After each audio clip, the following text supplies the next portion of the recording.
नमस्कार प्यारे बच्चों, आप सभी का स्वागत है पीडब्ल्यू के ऑनलाइन और भव्य मंच पर। मैं हूं सत्यम और मैं आपसे एक बार फिर से मुखातिब हो रहा हूं, आपसे रूबरू हो रहा हूं समरी सीरीज के एक नए सेशन के अंदर। चलिए बच्चों, आज के चैप्टर की बात करते हैं कि आज हम क्या पढ़ने वाले हैं। तो प्यारे बच्चों, आज हम एक शानदार चैप्टर पढ़ेंगे जिसका नाम है मैं क्यों लिखता हूं।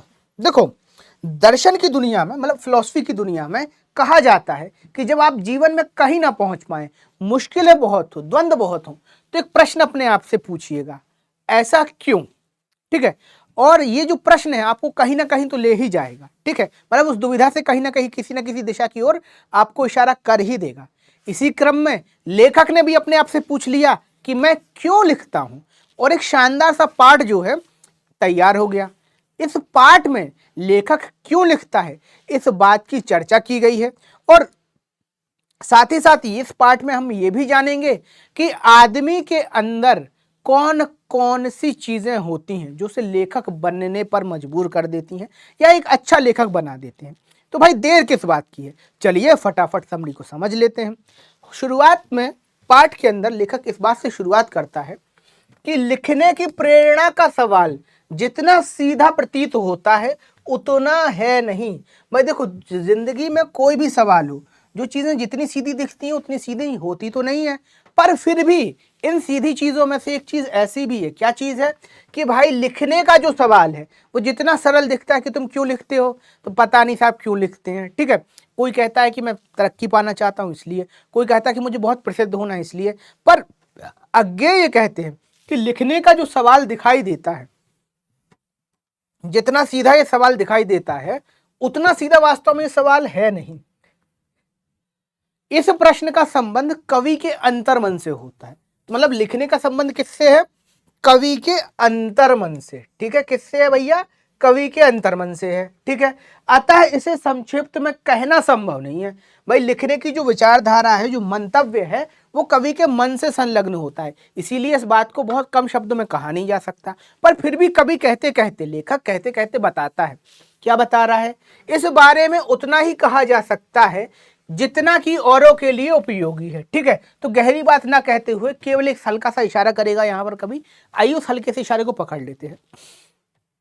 लेखक इसलिए लिखता है क्योंकि वह जानना चाहता है कि वह क्यों लिखता है। भाई ये तो हो गया आपका चक्रीय प्रश्न। कैसा प्रश्न? चक्रीय प्रश्न। ठीक है, जिसको हम कहते हैं वाक्य छल, कि भाई घर कहाँ है? आम के पेड़ के नीचे। और आम का पेड़ कहाँ है? घर के नीचे, घर के ऊपर। ठीक है, तो इस तरीके से लेखक भी ये कह रहा है कि मैं इसलिए लिखता हूं क्योंकि मैं जानना चाहता हूं मैं लिखता हूं क्यों हूं। फिर आगे बात बढ़ती है तो क्या कहता है? लिखे बिना इस प्रश्न का उत्तर मिलना भी संभव नहीं है। सही बात है, जब तक लिखेंगे नहीं तब तक कैसे जानेंगे कि भाई मैं क्यों लिखता हूं। ठीक है, फिर देखो, वह लिखकर अपनी आंतरिक प्रेरणा को समझ पाता है और उससे मुक्त हो पाता है।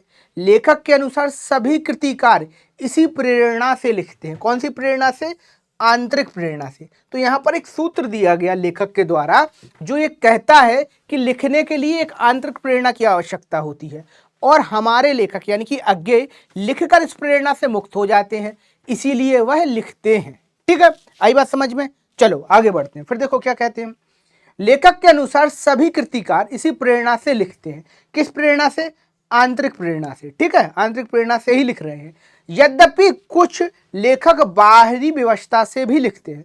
बाहरी व्यवस्था से यानी कि संपादकों के आग्रह से, प्रकाशकों के तकाजे से और आर्थिक कारणों से। ठीक है, तो ये भी कुछ कारण होते हैं कि भाई हमें लिखना है क्योंकि हमारे संपादक महोदय ने कहा है कि कविवर एक अच्छी सी कविता तो दे दीजिए, लेखक महोदय एक अच्छा सा निबंध दे दीजिए, इसीलिए भी लिखना है, या पैसे की जरूरत है इसलिए भी लिखना है।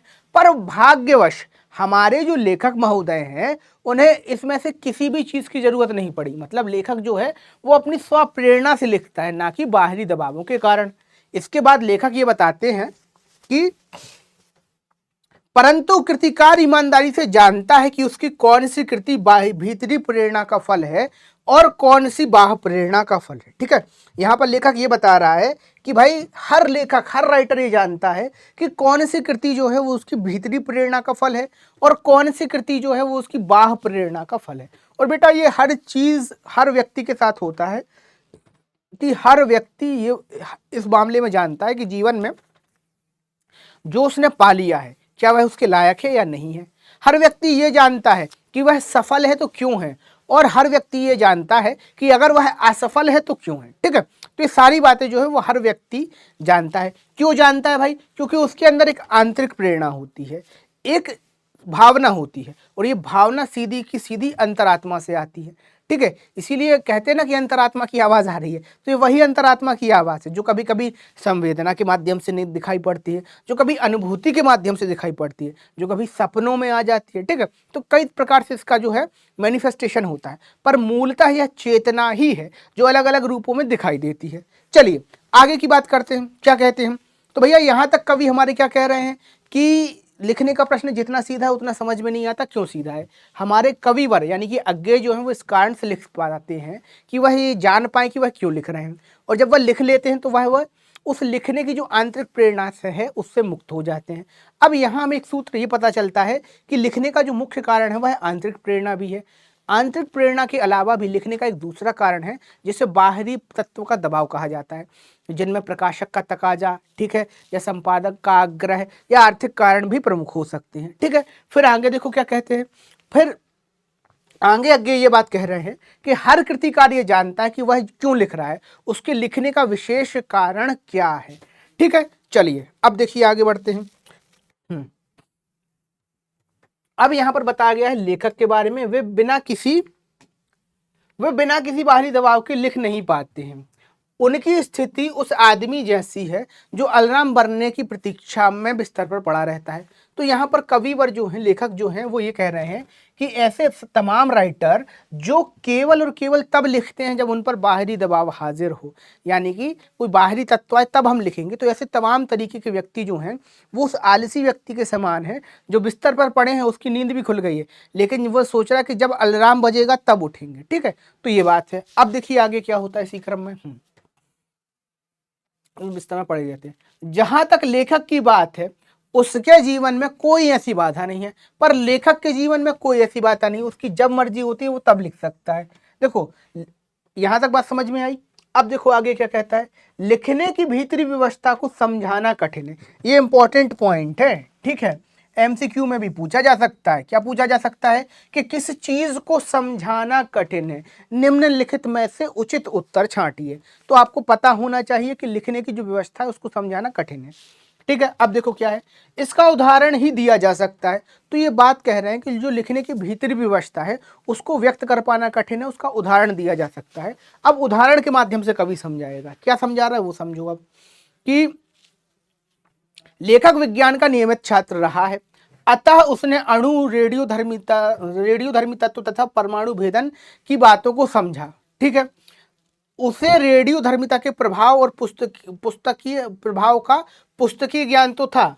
जब जापान में अणु बम गिरा तो उसके परवर्ती प्रभावों का ज्ञान भी हुआ।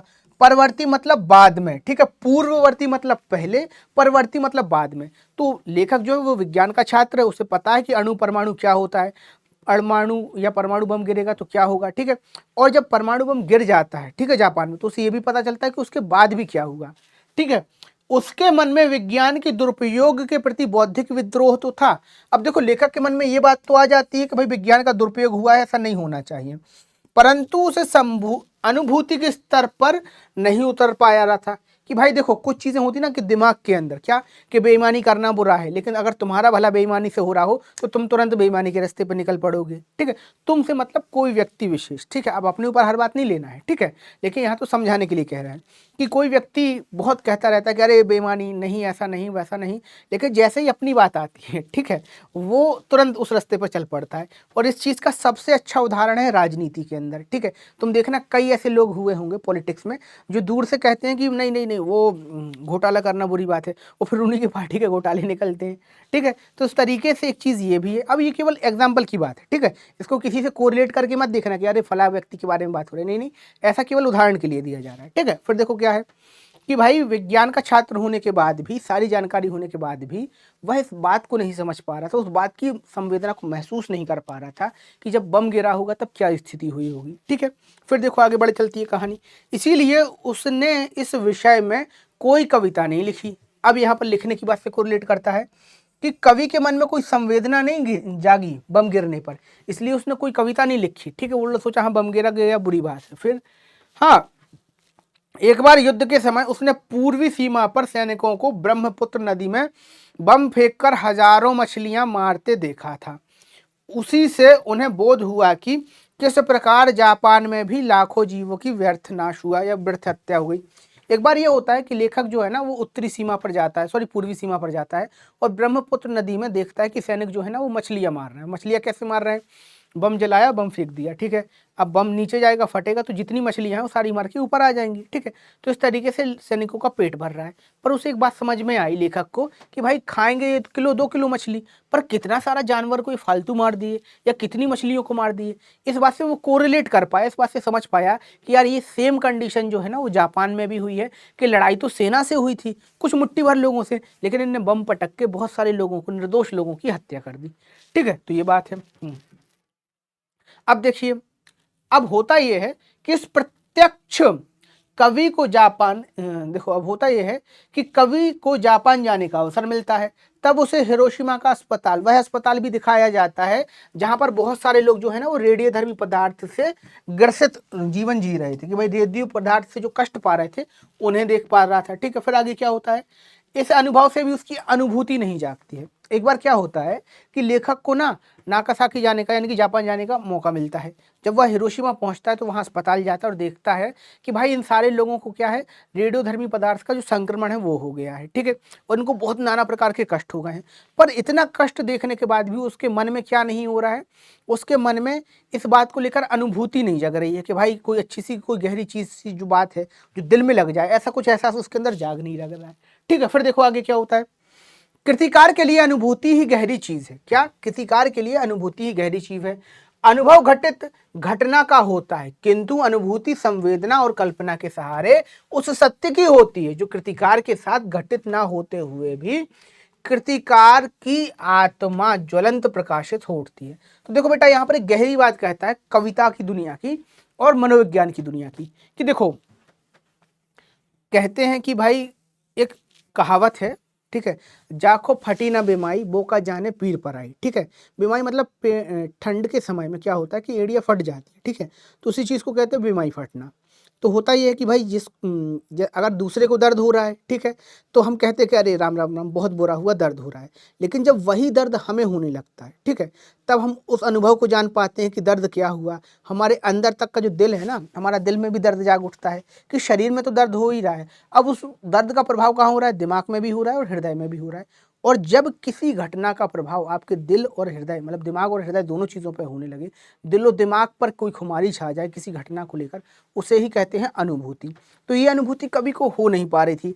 कवि जो है, कवि है तो लिखने के लिए अनुभूति का मोहताज है, कि जब अनुभूति जागेगी तब कविता लिखेंगे, ठीक है। फिर देखो क्या है, कवि ने हिरोशिमा में सब कुछ देखकर भी तत्काल कुछ नहीं लिखा। एक दिन वह सड़क पर घूमते हुए उसने एक चट्टान पर पिघले हुए मानव की छाया को देखा। शायद विस्फोट के समय कोई मानव चट्टान के पास खड़ा होगा। विस्फोट के कारण बिखरी हुई रेडियोधर्मी किरणें उसमें रुद्ध हो गई होंगी। इस कारण चट्टान पर मनुष्य की छाया लिखी गई या छप गई। उस छाया को देखकर लेखक को एक थप्पड़ सा लगा, मानो उसके मन में एक सूर्य सा उगा और डूब गया। यह अनुभूति प्रत्यक्ष थी। इसी क्षण वह हिरोशिमा के विस्फोट